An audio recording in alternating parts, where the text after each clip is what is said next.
Les hommes avec un grand H en Algérie? Oubliez ça. Ces vrais héros, ces combattants, ils ont tous été éliminés par Boumedienne.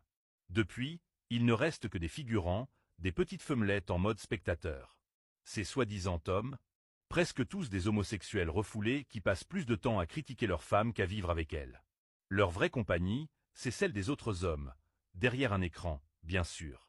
Là, ils se transforment en lions rugissants, surtout quand il s'agit d'insulter les Marocains.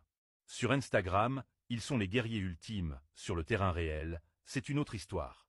En réalité, ces guerriers du virtuel sont des mauviettes apeurées, prêts à fuir à la première alerte, dénués du moindre gramme de courage, et traîtres comme des hyènes, capables de vendre père et mère pour quelques dinars.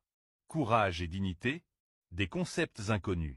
Ils passent leur journée à insulter en ligne, à se plaindre sur TikTok et à s'énerver pour 3 likes en plus. Leur virilité se mesure en nombre de followers, pas en actes. Leur grande bataille se joue dans les commentaires, et dès qu'on parle d'engager le combat dans la vraie vie, ils disparaissent comme par magie. L'homme algérien d'aujourd'hui est un personnage paradoxal.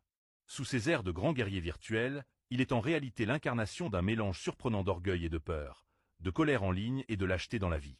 Il veut paraître nerveux, colérique, courageux, prêt à tout, un aventurier. Mais c'est souvent un aventurier du canapé, guerrier des réseaux sociaux, roi de la fuite express à la moindre alerte. Sa virilité est un feu de paille, un souffle court entre deux postes. Sa colère est surtout visible dans les débats en ligne, spécialement quand il s'agit d'insulter les Marocains, mais dans la vie réelle, il est aussi discret qu'une ombre.